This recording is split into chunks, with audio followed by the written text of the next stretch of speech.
Alhamdulillah wassalatu wassalamu ala rasulillahi wa ala alihi wa ashabihi ajma'in amma ba'd. Faqad qala Allah subhanahu wa ta'ala fi mahkami tanzil. A'udhu billahi minash shaitanir rajim. Bismillahir rahmanir rahim. Qad aflaha al-mu'minun alladhina hum fi salatihim khashi'un walladhina hum 'anil lagwi mu'ridun. Sadaqallahul azim. எல்லா புகழும் அல்லாஹ் ஜல்ல ஷானஹு வ தஆலா ஒருவனுக்கே உரித்தாகட்டுமாக. ஸலாத்தும் ஸலாமும் எம்பெருமானார் முஹம்மது நபி ஸல்லல்லாஹு அலைஹி வஸல்லம் அவர்கள் மீதும் அவர்களின் சன்மார்க்க நெறியை பின்பற்றி வாழ்ந்த சத்திய சஹாபாக்கள், தாபிஈன்கள், தபா தாபிஈன்கள், நல்லோர்கள், வல்லோர்கள், குறிப்பாக இங்கே அமர்ந்திருக்கின்ற நம்மவர்கள் மீதும் அல்லாஹுவின் அன்பும் அருளும் என்றென்றும் நின்று நிலவட்டுமாக. ஆமீன். அன்பிற்கும் பெரு கண்ணியத்திற்கும் உரித்தானவர்களே, இது ஜும்ஆவுடைய நேரமாகும். நம் வாழ்வின் எல்லா சூழ்நிலைகளிலும் அல்லாஹுவை அஞ்சிக் கொள்ளுமாறு எனக்கும் உங்களுக்கும் வசியத் செய்தவனாக இவ்வுரையை ஆரம்பம் செய்கின்றேன். ஜும்ஆ பிரசங்கத்தின் போது தேவையில்லாத செல்போன் பயன்பாட்டையும் அனாவசியமான பேச்சுகளையும் தவிர்த்து கொள்ளுமாறு உங்கள் அனைவரையும் அன்போடு கேட்டுக்கொண்டதோடு, நவீன காலத்தில் அறிவுடன் செயல்படு, ஈமானை வலுப்படுத்து என்கிற தலைப்பின் கீழ் இன்றைய பிரசங்கம் அமைகிறது. அன்பிற்கும் பெரு கண்ணியத்திற்கும் உரித்தானவர்களே, இன்று நாம் வாழ்கின்ற உலகம் மிக வேகமாக நகரும் தொழில்நுட்ப அலைகளால் நிரம்பியுள்ளது. ஸ்மார்ட் போன்கள் மற்றும் சமூக வலைதளங்கள் நமது தினசரி வாழ்க்கையின் ஒரு பகுதியாகிவிட்டனர். மலேசியாவில் பெரும்பாலான வீடுகள் இணையத்தை பயன்படுத்துகின்றனர். The department of statistics Malaysia, அதாவது மலேசிய புள்ளியியல் துறை வெளியிட்ட ICT use and access by individuals and household survey 2024, அதாவது தனிப்பட்ட மற்றும் வீட்டில் வசிப்பவர்களின் இணைய பயன்பாடுக்கான 2024 அறிக்கையை வெளியிடுகின்றனர். அதன்படி இந்நாட்டில் வாழக்கூடிய மக்களின் வீடுகளில் இணைய அணுகல் 99.5%, மொத்த மக்களின் இணைய பயன்பாடு 96.8% உயர்ந்துள்ளது என்பதாக கூறுகின்றனர். இது நம்மில் ஒவ்வொருவரும் தொழில்நுட்பத்தை எளிதாக அணுக முடியும் என்பதை காட்டுகின்றது. நிச்சயமாக சமூக வலைதளங்களின் வழியாக நாம் பல நன்மைகளை அடைகின்றோம். உதாரணமாக, விரைவான தொலைத்தொடர்புக்காக, வணிக வளர்ச்சிக்கான ஒரு தளமாக, தொலைதூர கல்வியை எளிதாக்கும் விதமாக, உறவுகளை எளிதில் இணைப்பதற்காக, நேரத்தின் செலவை சேமிக்கும் விதமாக என்று பல வழிகளில். ஆனால் அதே சமயத்தில் இந்த நன்மைகளுடன் ஒரு ஆபத்தான நிலையும் உருவாகியுள்ளது. அதுதான் பிரெயின் ராட் எனப்படும் நிலை. அதாவது பயனற்ற விஷயங்களில் அதிக நேரம் செலவழிப்பதன் காரணமாக, அதாவது ஸ்கிரீன் அடிக்ட் என்று அழைக்கப்படுகின்ற திரைகளில் மூழ்கி கிடப்பது. இந்த பழக்கம் நமது சிந்தனைகளையும் நமது நெறிமுறைகளையும் உணர்வுகளையும் பெரிய அளவில் பாதிக்கின்றது. இது குழந்தைகளிலிருந்து பெரியவர்கள் வரை அனைவரையும் பாதிக்கின்றது. இதன் மூலம் நம்முடைய பொறுமை குணம் குறைந்து கோப குணம் அதிகரிக்கப்படுகிறது.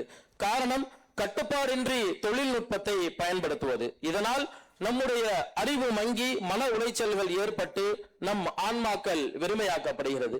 இந்த பிரசங்கத்தின் துவக்கத்தில் ஓதப்பட்ட சூரத்துல் முஃமினூனுடைய முதலாவது 3 வசனங்களில் அல்லாஹ் ஜல்ல ஷானஹு வ தஆலா இவ்வாறாக கூறுகின்றான், கத் அஃப்லஹல் முஃமினூன், ஈமான் கொண்டவர்கள் நிச்சயமாக வெற்றி பெற்று விட்டனர். அல்லதீன ஹும் ஃபீ ஸலாத்திஹிம் காஷிஊன், அவர்கள் எத்தகையோர் என்றால் தங்கள் தொழுகையில் உள்ளச்சத்தோடு இருப்பார்கள்.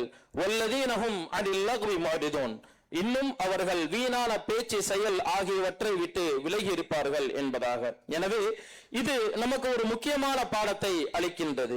பயனற்ற விஷயங்களிலிருந்து விலகுவதுதான் நம்முடைய உண்மையான வெற்றியாகும். எனவே தொழில்நுட்பம் ஒரு வசீலா, அதாவது ஒரு சாதனம் மட்டுமே. அதை நல்ல வழியில் பயன்படுத்தினால் அது நமக்கு நன்மையாகும், தவறாக பயன்படுத்தினால் அது நமக்கு தீமையை ஏற்படுத்தும். சமீப காலத்தில் மக்கள் தினமும் பல மணி நேரங்கள் இணையத்தில் செலவிடுகின்றனர். இதில் பெரும்பாலான நேரம் சமூக வலைதளங்களில் செலவாக்கப்படுகின்றது.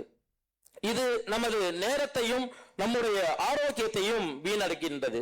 புகாரியிலே பதிவாகின்ற ஹதீஸ், நபிகள் நாயகம் ஸல்லல்லாஹு அலைஹி வஸல்லம் அவர்கள் அருளுகின்றார்கள், அதாவது நிஅமதானி மக்பூனுன் ஃபீஹிமா கஸீரும் மினன் நாஸ் அல் ஸிஹ்ஹத்து வல் ஃபராக், அதாவது மக்கள் அலட்சியமாக கருதுகின்ற 2 பெரும் அருட்கொடைகள். ஒன்று அவர்களுக்கு வழங்கப்பட்ட ஆரோக்கியம், மற்றொன்று அவர்களுக்கு வழங்கப்பட்ட பொன்னிறமாகும்.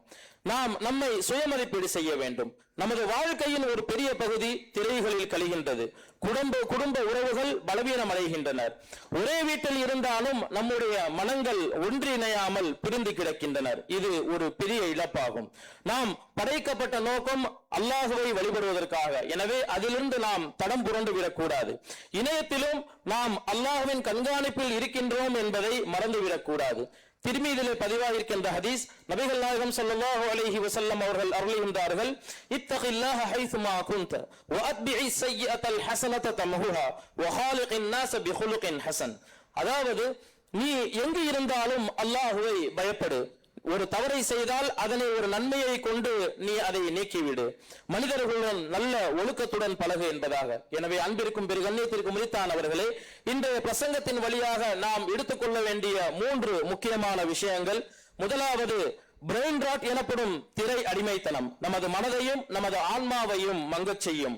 நமக்கு கொடுக்கப்பட்ட நேரத்தை நாம் வீணடிக்க கூடாது. இரண்டாவது, ஸ்மார்ட் போன் அடிமைத்தனம் நமது ஆரோக்கியத்தையும் குடும்ப உறவுகளையும் பாதிக்க செய்யும். மூன்றாவது, இதற்கான தீர்வு நம்முடைய தக்வாவை, இறை அச்சத்தை அதிகப்படுத்திக் கொள்ள வேண்டும். நமது இணைய பயன்பாடு இந்த உலகத்திற்கும் மறுமைக்குமான நன்மைகளை தரும் வகையில் நாம் அதனை அமைத்துக் கொள்ள வேண்டும். எனவே அல்லாஹ் ஜல்ல ஷானஹு வ தஆலா நமக்கு நேரத்தை சரியாக பயன்படுத்தும் ஞானத்தையும் நம் இதயங்களை நன்னிலையில் நிலைநிறுத்தும் தக்வாவையும் தந்து தேவையில்லாத வழியில் நம் ஆரோக்கியத்தை நாமே சீர்குலைக்காமல் இருக்க தௌஃபீக் செய்வானாக. வமா அலைனா இல்லல் பலாக். அல்ஹம்துலில்லாஹ் الحمد لله رب الأرض ورب السماء، نحمده تبارك وتعالى على النعماء والسراء، ونستعينه على البأساء والضراء، ونشهد أن لا إله إلا الله وحده ليس له شركاء، وأشهد أن محمدا خاتم رسل